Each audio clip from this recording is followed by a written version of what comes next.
All right, looks like we're live. Welcome back, everyone, to Questing Beast. I am joined once again by Kiel Chenier, author of award-winning Blood in the Chocolate. Yeah. And we are here to talk about adventures on the high seas. Oh my God, it's going to be so good. Thank you so much for having me on again. You are welcome. Can you tell us what it is that you're working on right now? Right now? Oh man, right now I'm not working on much because I'm exhausted. Eurovision just happened. And yeah. Israel won. Oh my God. I've been seeing clips of the craziness of Eurovision off and on. So good. Oh, this year was such a good year too, man. But for RPG stuff, I'm actually working on my upcoming wave crawl setting and toolkit for Lamentations of Flame Princess and other old school elf games. Weird on the Waves. It's going to be out eventually. It's getting very close. I've hit a few snags along the way, but hopefully going to be done soon. Yeah, I saw that you can pre-order it right now. Is that still available? Right yeah, it absolutely is. Yeah, pre-orders will basically extend right up until the point of release. So, it's, from what I understand, it's in the Caribbean, right? Like just before the golden age of piracy. I think I heard you talking about this on another podcast. But what do you think sets it apart from other LTFP adventures? One big thing is it takes place on the sea, which is big. Ocean trade is pretty big with LOTFP. Like there are maritime rules in the rule book, but I don't feel like they get used a whole lot. And the more I started using them, the more I was like, these are good, but I need something on one hand a little crunchier and a little more meaty, so that there's more to do there. But on the other hand, like a little bit less fiddly because there's a ton of percentile rolls and a lot of like constant checks in those old rules. So Weird on the Waves is set in 1655, I believe. So it's right before the golden age of piracy by about 50 to 70 years. So a lot of the big name pirates that you know from history, they haven't been born yet, or they're just getting started, or like the conditions for them to be able to set up is just getting started. This setting's mostly about early buccaneers, like the original pirates. And in addition, because it's Weird on the Waves, it also involves a lot of alternate history stuff where something has happened to the Caribbean Ocean that has caused it to become increasingly bizarre and dangerous. And that is threatening a lot of things going on there in that time period. So is it set like in the Bermuda Triangle or just that area? So it's set just north of what was then called Hispaniola and Cuba. Like it's a patch of the Caribbean Ocean that's about 250 to 300 miles square. And it's all the different Caribbean islands sort of spread out all throughout there, just south of, I believe, Nassau. Okay. Yeah. So what you said about the LOTFP maritime rules really struck me because I was reading through BX DnD and a lot of the old systems have like sometimes extensive rules for ocean adventures, but you don't hear about anyone doing that. People talk about, I want to do a pirate adventure, but no one tries to do it. Yeah. Is that there always this idea of like, oh, let's run the pirate campaign. And everyone wants to do it because pirates are fun. And especially now after like the Pirates of the Caribbean films, we have this wonderful collection of ideas and pictures in our heads of like what pirate adventuring would look like. But often, like I've played in a bunch of pirate campaigns, man, and they never seem to last more than like a handful of sessions. And I don't think it's because like existing ocean crawl and wave crawl rules are bad by any stretch of the imagination. It's more that they end up skewing too similar to regular Dungeons and Dragons. Like the more I played in these campaigns, the more I found that ships, like pirate ships type stuff, are just conveyances from one island to the next. Like, oh, we're starting out in this like ramshackle pirate town, like this coastal port town that is just a fantasy mashup of a lot of different Caribbean port cities. And it's always going from there out on the ocean, fighting some zombie pirates or some skeleton pirates or a giant squid, and then getting to a bunch of other islands, and that's where the adventure happens. And that's it. Yeah. Well, what really struck me about the idea of doing a pirate adventure is that you could do something similar to what games like Stars Without Number do, or any of these big like Traveler like games where your ship is more like your home and you're customizing it and you're investing in it. Yeah, that would be cool. Yeah, because one of the things I wanted to do was make the gameplay loop of leaving a port with a goal in mind, sailing around in search of that, running into different things along the way, getting sidetracked, having to go on detours, finding new things, finding new clues, avoiding blockades, avoiding competing Buccaneer ships or ships that you are sort of allied against. And then basically engaging in piracy is something that a lot of D&D pirate campaigns don't actually do. Like, you fight pirates, but seldom I see like you actually are pirates. Like, this is a game about, okay, we have a small ship. We've recruited a crew the same way you would recruit hirelings in LOTFP. We've got a bunch of resources. We've got some artillery. Let's go mess up some trade ships.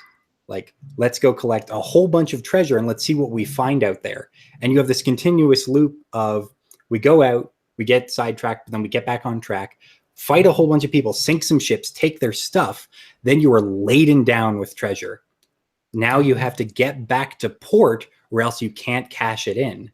The more treasure you have, the more dangerous the sea becomes, because now every other Buccaneer ship is now out to get you. Every other privateer is like, oh, I remember that ship. We're under orders from the King of Spain to straight up sink those people. Yeah, so it reminds me of taking the ocean and making it more like a dungeon. Yeah. Right? Where there's like the risk and reward and like how much you're willing to take, but can you get back in time and so on. Yeah. Because so, like, you can go in and you can get a bunch of treasure, have some adventures, find some little islands to basically find new stuff on, fight some sea monsters or whatever other weirdness is going on. And then it's like, oh, we've got some treasure. And also it's worth noting that you can't cash in your treasure for XP in Weird on the Waves until you're back to port. So suddenly it's like, we could go up like 2 to 3 levels if we get back. But that's a big if. But if we push it a bit further, we could take out that ship and get even more, but we're adding more risk. So yeah, it does mirror the whole sort of like, we could explore a little bit further in the dungeon, but that's at a greater risk. So what sort of mechanics or rules are you putting in place to make this easier to run for people? Because the logistics of it are, I think, what prevent people from doing a full-on pirate campaign sometimes. Okay, so there are 2 things. One, sailing a ship is mechanically very simple because in the existing maritime rules for the Rules and Magic book for LOTFP, it's a lot of little fiddly rules that are all situation dependent. Like, if the wind is this strong, now you need to make these checks to make sure you don't take on more damage. And you need to constantly make these rolls to make sure you're running into these types of conditions to progress. And that's fine, but it was never something that really did it for me. So sailing a ship in Weird on the Waves is simple in that everyone on the ship, like every player, has an action that they get to do to progress the ship. And this can be navigating, this can be manning artillery, this can be acting as a lookout, this can be being a deckhand to make sure that the lines and the sails stay clear. This can be, in some cases, it can be as much as like boosting morale by singing shanties or by accompanying shanties. And in combat, your ship basically has as many actions in the equivalent of like ship combat as you have players. So if you want to just do nothing but attack, you can do nothing but attack. If you want to do nothing but put everything into the sails to increase movement, if you have 4 players, you got 4 bits of movement. Okay. Yeah. So having a full crew would make a really big difference. You would just get more stuff you could do. Yeah. It frees up the idea, because a lot of times there's like, what's the rank of everyone on board? Like, who's the captain? Oh, and then when you have a captain, suddenly who's everyone else? Because for the layman, like, that's the biggest role on a ship. That's the one that everyone is sort of concerned about. And then there's just a handful of other ones. So if everyone has a role on the ship, is that sort of thing taken into account even when you're like just traveling across the ocean from place to place? Only so much as the referee and the rest of the players want it to. Okay. Like, if you want to have set roles, like you're the quartermaster or you're the navigator, or you're the captain. Like, if it's a ship that your players are in control of altogether, that's totally up to them and how much they want to be strict about it, rather than be something that is enforced.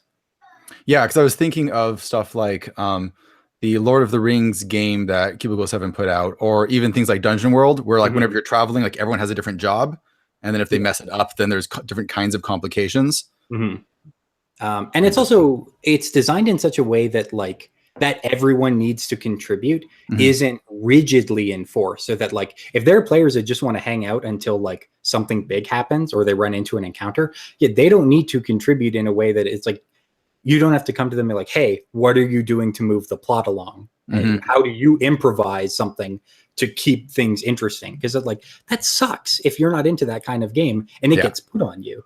Like that's always been a kind of grievance I've had with some Powered by the Apocalypse games, because for people who like it, it's the best and it's wonderful. And I love that there's that mechanic. But for people who don't, that's like suddenly being put on the spot. And that never feels good. Yeah, one of the big advantages of old school games in general is the way that it can accommodate so many different kinds of player styles all at the same time.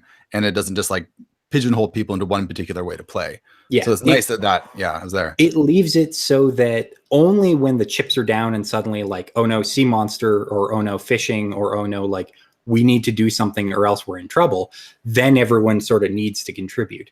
But up until that point, people can chime in when they want. Yeah.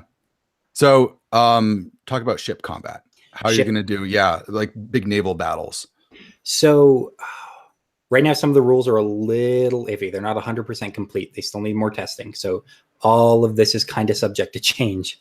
But at the moment, I have it that every ship has 6 ability scores, similar to a player character. And each of those scores represents something about the ship. Strength is often viewed as like how powerful it is and what kind of artillery it has. Dexterity is how fast it is. Constitution is how strong its hull is.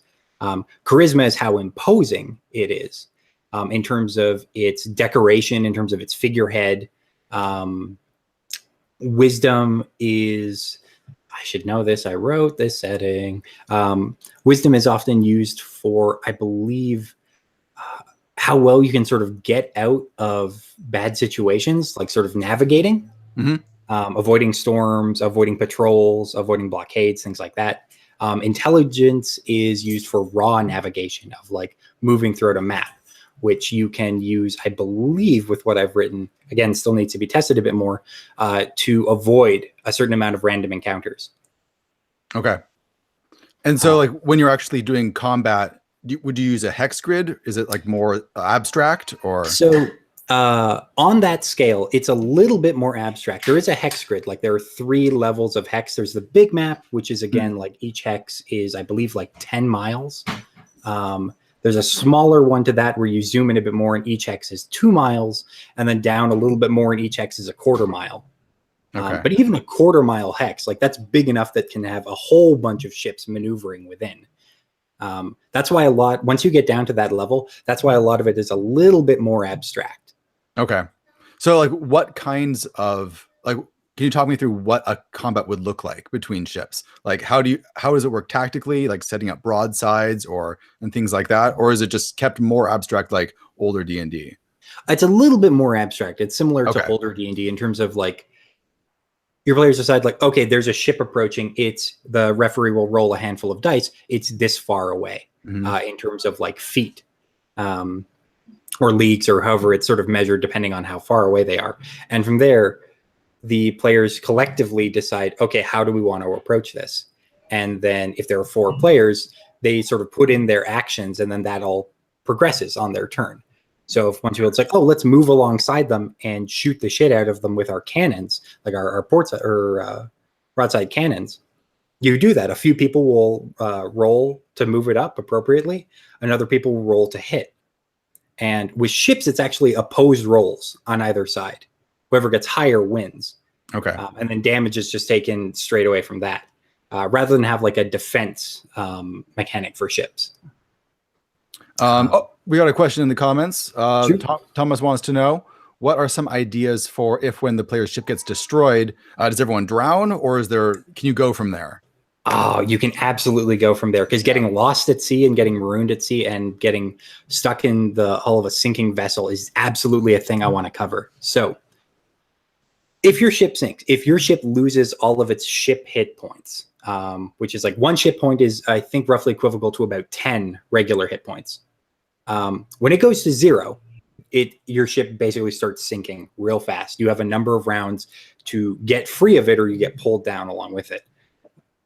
From there are swimming mechanics for how much players can swim before they start getting exhausted. Once you start getting exhausted, especially when you're encumbered, drowning is very easy. But random debris can be used to keep you afloat. And from there, you can use a number of the systems to see sort of how long you survive at sea before there's a chance of you getting picked up, or there's a chance of something else coming across you. I will say chances of survival once you've sunk they're pretty low. Right. Like, it is Lamentations of the Flame Princess. There's a slim chance you will either get rescued or you will get picked up by the ship that sank you, and you'll be pressed into service. Mm-hmm. It seems like that could be a great opening for other types of adventures to start, becoming like a slave on a ship, or, being marooned at sea and having to eat each other or something like that. Yeah. Yeah. There's definitely, in the expanded version of the rules, which is the higher price point version of Weird on the Waves, there are a bunch of random tables that you can generate, like small islands and things. Just roll a bunch of D10s and things, and you've got a small island that you can put on any hex. So that brings up one of my other questions, that it's a hex crawl. So I think this is one of the questions that most people have about, I guess they call them wave crawls. Wave crawls. Wave crawls, yeah. Is how do you make that interesting? Because if you have an overland map, it's like you can put a million things on the landscape, but ocean is just ocean. So yep. Actually, I have a detailed answer to that. So a big thing is that the hex map of Weird on the Waves is not entirely filled in. There are not, like, with the exception of, I believe, the islands of Tortuga and one small island that is the starter adventure, none of them are keyed hexes. In the case that you would go through a book and it's like, oh, hex 0132 is this. Because I'm really not a big fan of those style of hex crawl games, because it makes a huge ass book that requires you to flip through and reference a lot. Right. And it basically means that, like, you're selling your version of something that the referee is beholden to. That's not really my jam. What Weird on the Waves is a toolkit. So it provides this mostly empty map, and it gives you the tools to fill it. Let me see here as I'm looking through my notes. So it's the Vornheim of the ocean. That's actually not that bad a comparison. Like, if I'm being honest with myself, like, whenever I make a toolkit or a setting, like, I'm always kind of using Vornheim as a template, or if nothing else, like an ideal to reach to, because I love how that book handles city adventures. Yeah. So what it does is that when you start play and your players have an idea of what they want to do, there are a series of die drop tables. So you have...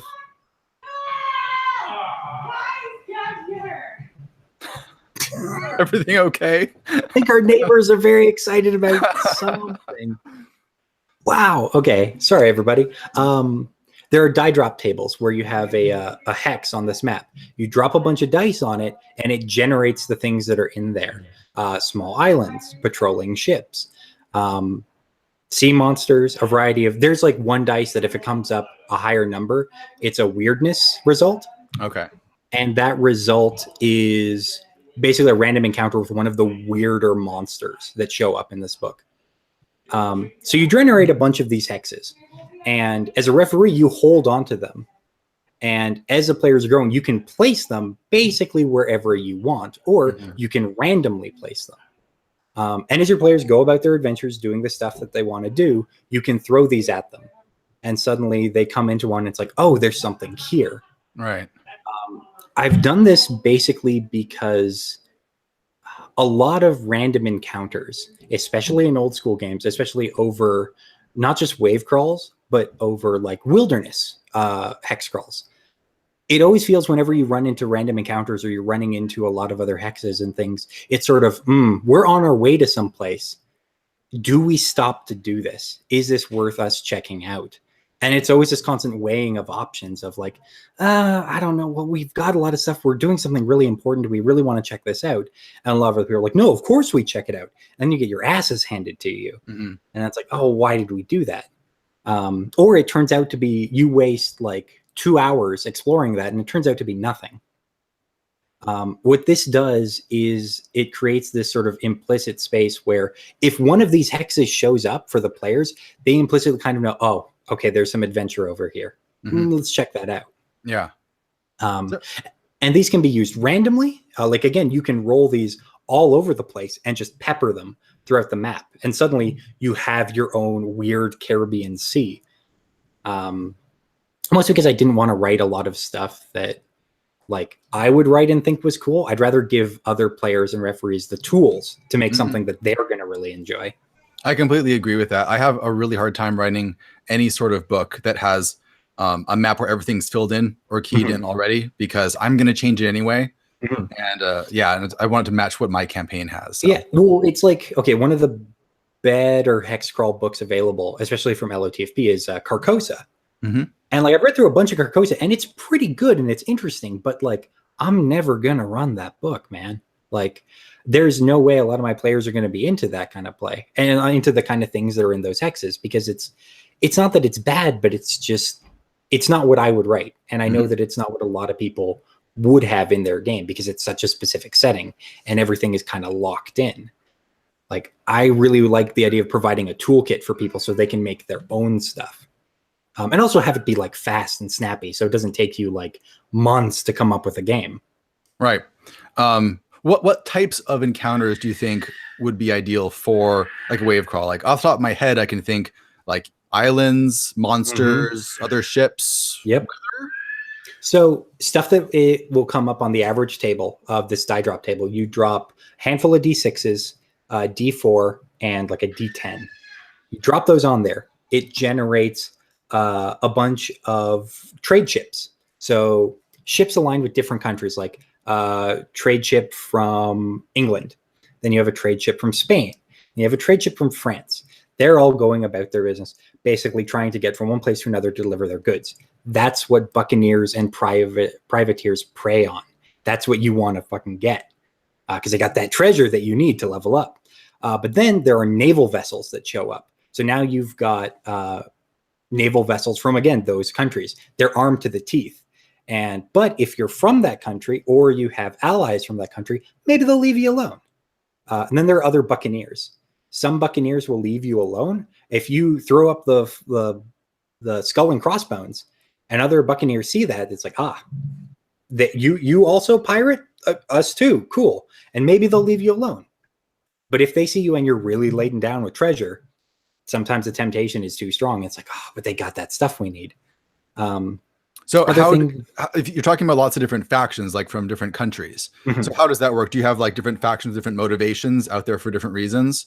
A little bit. The three big ones that are in there right now, like as of time of writing, are England, Spain, and France.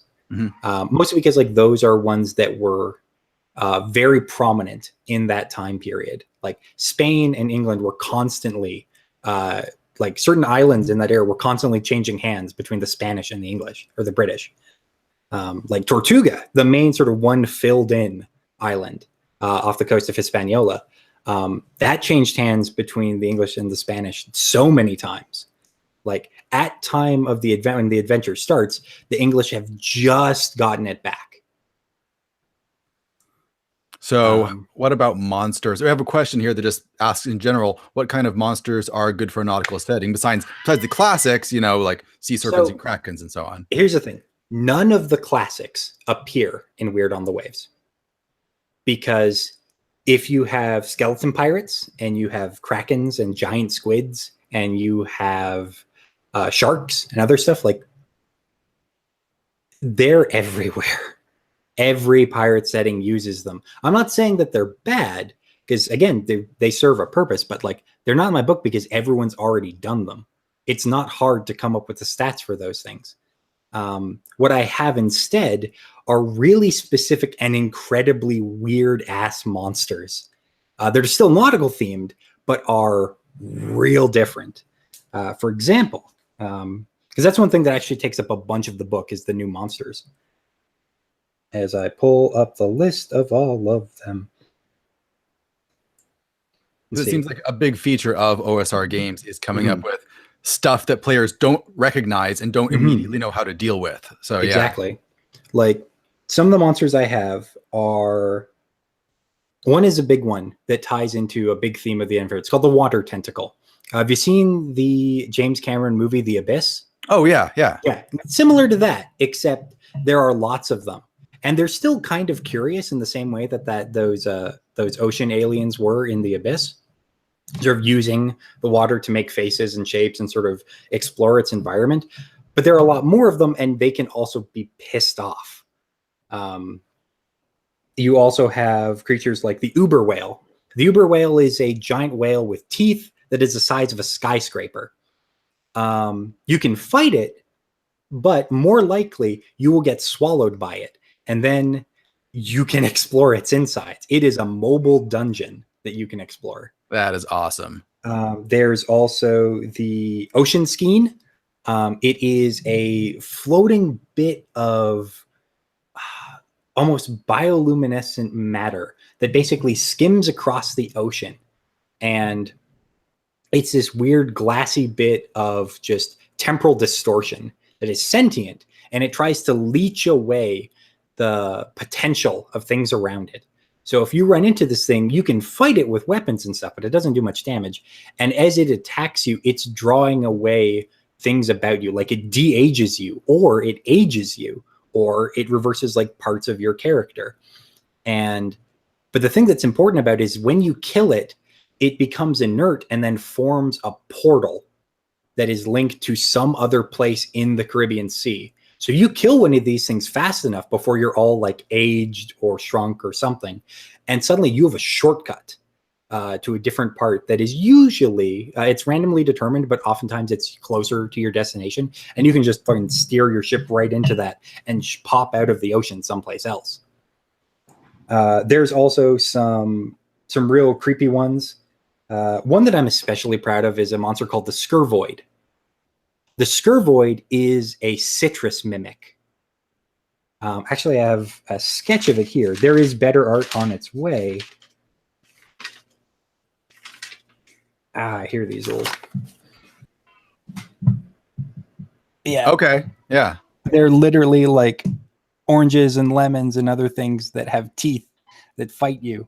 And of course, and they hide themselves in, again, barrels and crates of citrus fruit that you need to have in your provisions to prevent scurvy. But these things bite you, you instantly contract scurvy, which puts you at a severe disadvantage. So do diseases play a big role? A little bit. A few of the classes, like scurvy is a big one.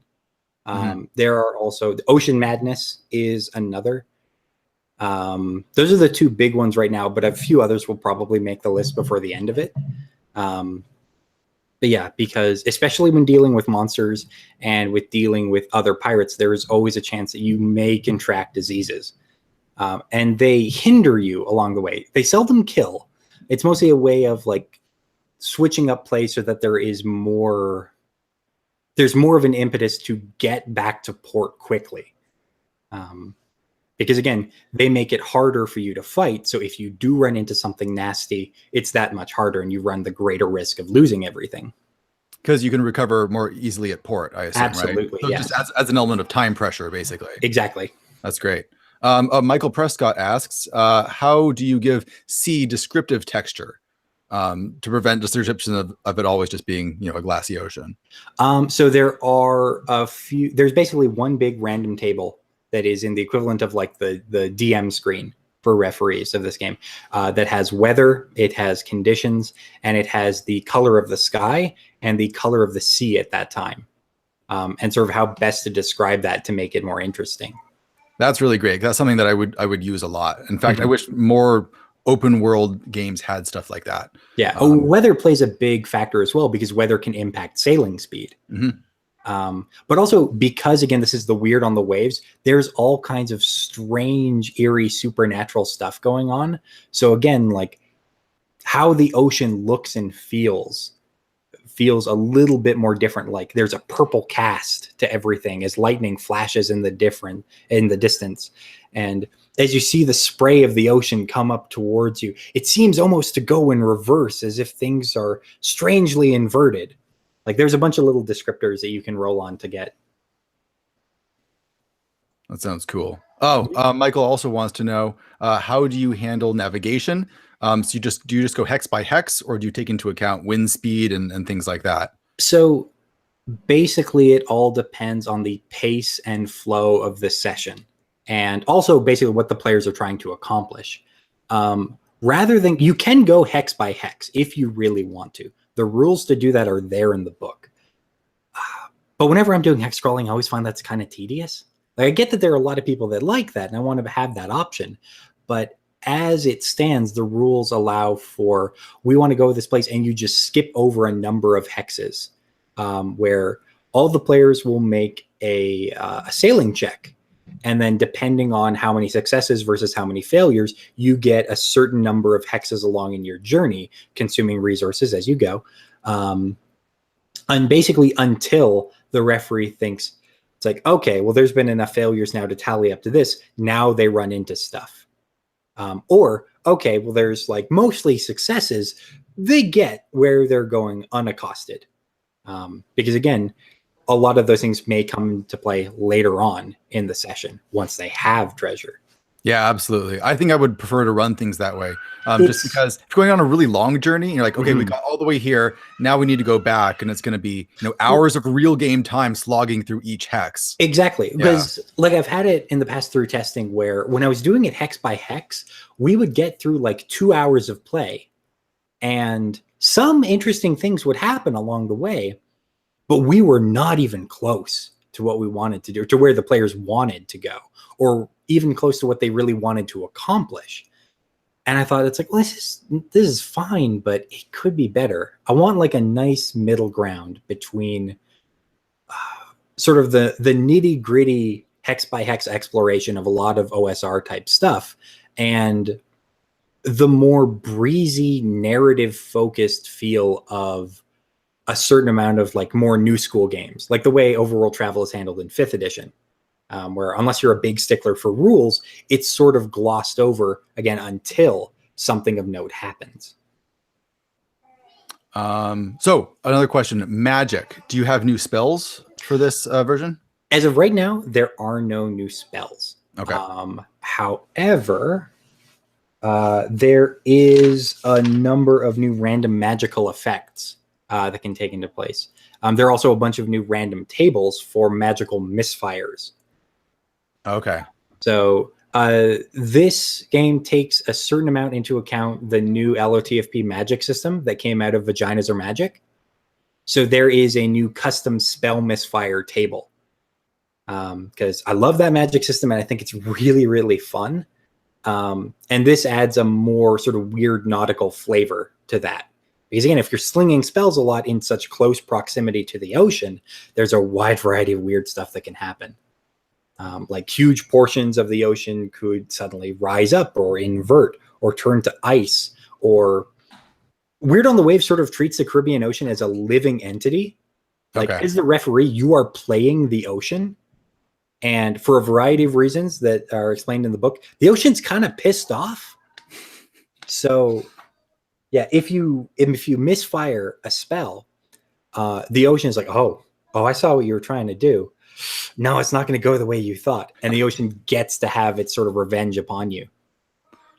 That's cool. Yeah, I mean, anything that just adds unexpected complications into the game is really great. That's why I love spell misfires. Just adding new problems for people. When it comes to ship-to-ship combat, I assume you can board other people's ships, right? You can, yes. There is. It's actually, so boarding in the standard maritime rules is actually kind of difficult. Mostly because it's hard to do in real life. So it's sort of hard to do in LOTFP. But for Weird on the Waves, I was like, nah, dude, I don't like that. I want arrow flint. I want fucking players swinging on ropes and everything, getting over to each other's ships all the time. That's just the best time. So there are rules to do that. It's a simple. It can be handled a number of ways. If you describe it really well and you have like a solid plan on how you get across, usually happens no problem. If it's more complicated than that, you can make a maritime skill check. It's a new LOTFP skill that we introduce. It basically handles a lot of simple nautical things, from sailing to repairing ships to navigating. It's often situationally dependent. There are certain things it can't be used on. Like it can't be used to... that's the thing. Let me go through my notes. There's a few things it can't be used on. I don't know if I can find it, but... oh, shit. Sorry, I'm dropping stuff. It's just a quick roll to be able to get over to do that. The only real downside to it is that unless you have your pistols or firearms holstered, there's a chance they might be dropped. And dropping firearms in Weird on the Waves is a real risk, especially when you're on a ship, because you're surrounded by water. And nothing causes firearms to break down faster than when they get wet. So there's a new simple sort of roll-off system where there's a chance that if you drop your firearm, there's a chance it got wet. And that increases your chances of misfire. Okay. That's the biggest challenge.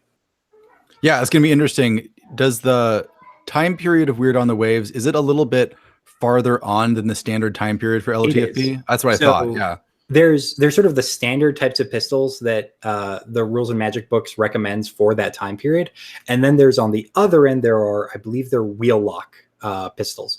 Those are the more common ones of the 1650s and beyond. So like the better pistols and the better rifles are the ones that are more common. Okay. Oh, Michael Prescott wants to know, do you find you need to plan a nautical campaign, or is it easy enough to just woo players by saying that you're going to be on a boat? More the latter. Or at least with the context of Weird on the Waves, more the latter.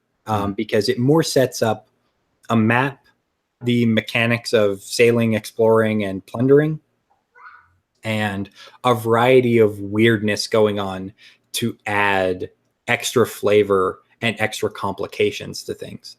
Like Weird on the Waves doesn't so much have like an overarching story or plot. It's much more a setting than it is a campaign. But there are rules in it for sort of like, what would the Weird on the Waves campaign look like? And it recommends like, use this starter adventure. From there, where do your players want to go? Here's the steps towards, we're a bunch of nobodies and castaways. Suddenly we have a ship. How become pirates? And then from there, oh, let's pirate for a while. Oh, now we're actually making some headway in things. Now we have other naval organizations going after us, and it becomes about fighting them. The one thing I have written in it so far is the idea that the actions of the players lead to the golden age of piracy. And they lead to the golden age of piracy in a way that is perhaps different from the way it shook out in the real world. Like, these are the characters who were buccaneers and privateers before the big names of piracy really took off. And again, this campaign is probably, it's not going to last you like 20 levels probably. With the amount of content that's in there, hopefully it stretches from like 10 levels. I don't know. That's the hope, but we'll see.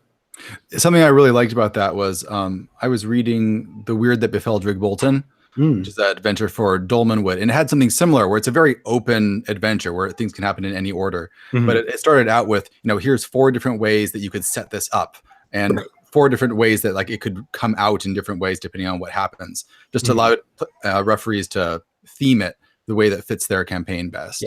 Well, also like with a lot of LOTFB stuff, like almost every Lamentations of the Flame Princess adventure is a standalone adventure. Like, unless you get into the big setting stuff like A Red and Pleasant Land or Frostbitten and Mutilated, or to a certain extent, Better Than Any Man, or Veins of the Earth, especially. Like Veins of the Earth doesn't really set up a campaign. It just set up some means of exploring the underworld. And it also sets up a whole bunch of antagonistic underground forces for you to encounter and deal with. And maybe a story rises out of that.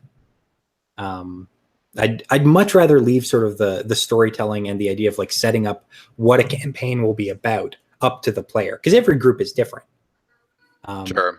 Some people are going to want to, especially with how much like distasteful shit happened in that time period. Oh, right. Yeah. There are going to be people that want to sort of push against that. That leads me into what I was thinking was, how important is historical accuracy, do you think, to this sort of thing? With how Weird on the Waves is shaking it right now, I'm sort of 50-50. Okay. Because on one hand, I want to be more historically accurate, especially to that period, because it's not the golden age of piracy, which is where a lot of our sort of almost mythological, sort of fanciful ideas of what pirates were like. That's where a lot of that comes from. I'd much rather showcase sort of an aspect of the grittier and distasteful aspect of like, this is how history actually was. And it wasn't great. There was a tremendous amount of conflict. There was a lot of really underhanded things going on. But on the other hand, like that's part of the book that's called What is Known. And then the other part of the book is What is Unknown. And that stuff is where the really weird supernatural and otherworldly things begin to take shape.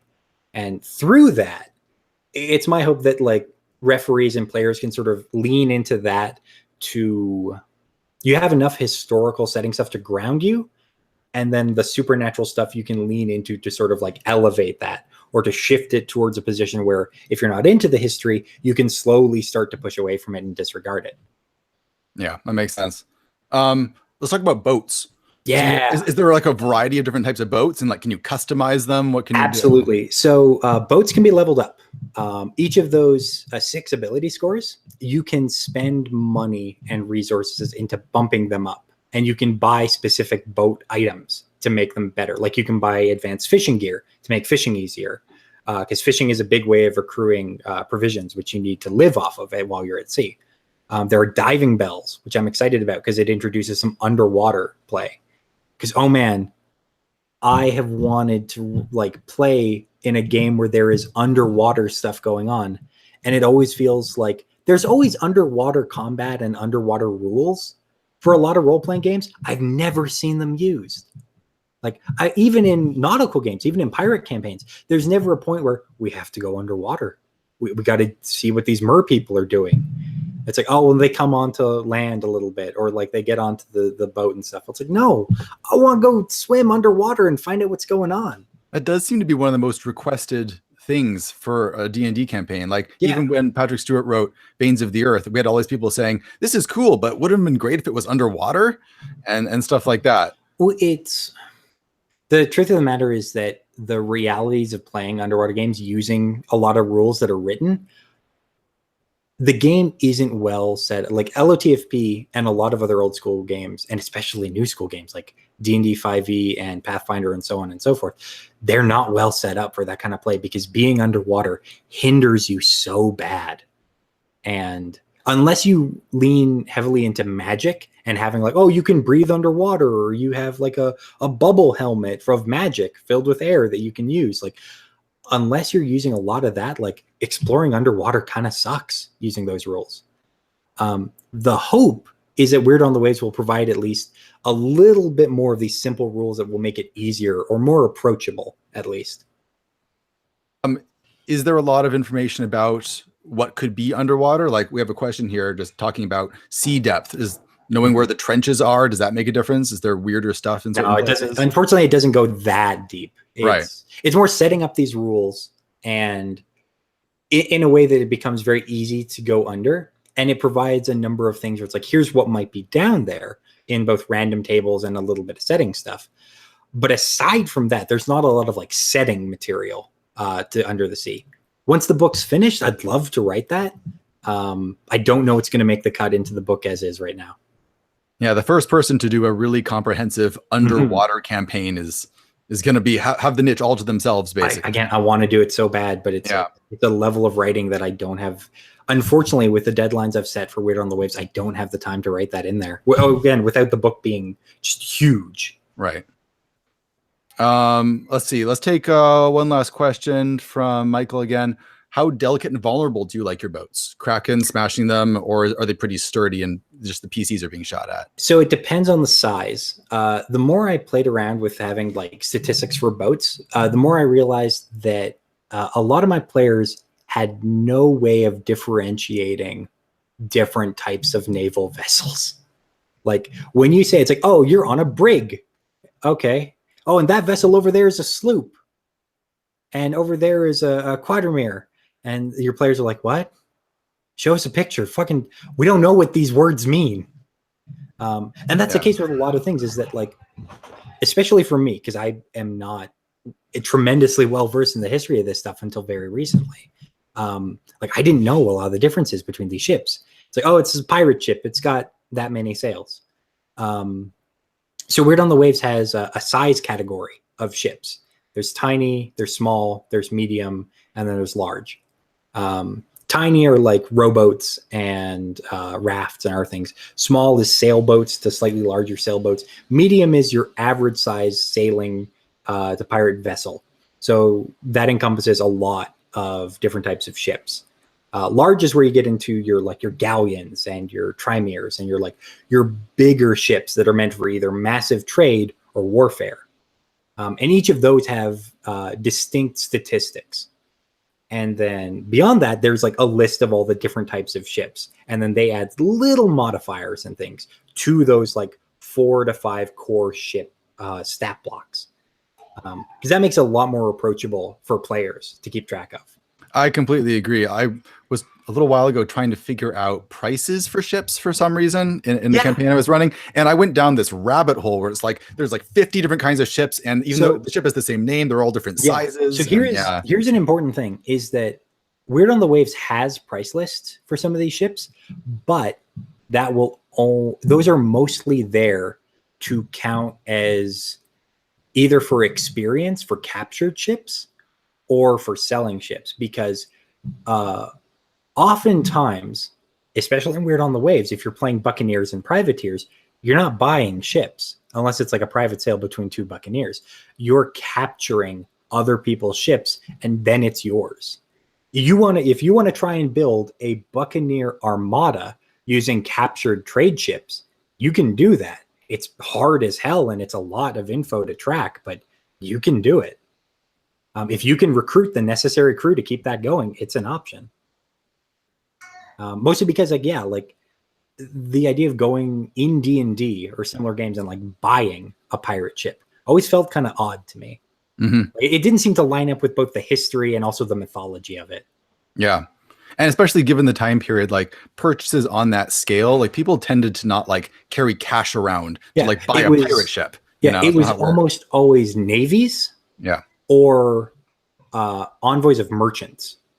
And those are people that have a lot of cash to spend. By the end of a Weird on the Waves campaign, maybe you're at that point.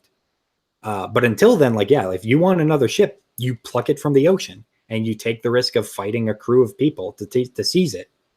And also it's whether or not, because a lot of times if you fight vessels, like especially if you're using artillery, that vessel might be too messed up to salvage. It will cost you more to have a second ship that you have captured than it would be to just strip it for what you need and sink it.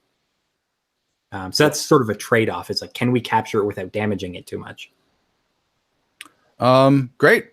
I think that covers most stuff. Is there anything else you want to add about where people can pick this up if they want to pre-order it or anything else? If you want to pre-order it, it's available on itch.io. It's where most of my independent stuff is available right now. It's Dungeons and Donuts .itch.io. It'll be the first result, Weird on the Waves, right there. The bigger version with all the extra random tables is $11.99. It will be available hopefully soon. Originally I was doing it all independently. Now I'm starting to bring a few other people on board to handle art and layout and a bit more editing and stuff, because I was going to do it all myself, but again, wrote like setback after setback. And now I want this I want it good and I want it released rather than trying to just take the extra time. I want to release it before the end of the year at the very least. Do you think you're going to do a print on demand version? Hopefully. Now that I'm setting up a new layout as well, like that is going to be, that's definitely an option. It's something I'm pursuing. I don't know how I'm going to handle it at the moment, but I would like a print version available at some point. Unfortunately, right now, pre-orders are just for the digital copy. But hopefully print version will be available sometime in the future, right after it's published. Yeah, because I would love to take a look at it once there's a print version. And because there seems to be more and more wave crawl stuff coming out. Like I know that, what was the other one? There's another wave crawl that was kickstarted, the Driftwood Versus. Yes. Which is still in production, but yeah. It's really good. Yeah. Like I got a chance to flip through previews of it. It's set in a different part of the ocean, like a very different sort of cross section of like of the ocean, the things that are on it. It's much more centered around whaling, which I love. I think that's awesome, but it's very much not what I'm making, which makes me happy. Yeah, it doesn't seem very historical. It's much more just weird fantasy. Yeah.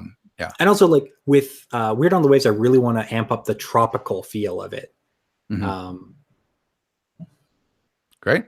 All right. I will put links to your stuff down in the description below, so everyone there can go check it out if you want to take a look at Weird on the Waves early.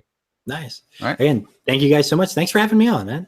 You are welcome. Thanks for coming on and providing lots of great information. Cool. All right. See you later, everyone. Thanks for watching.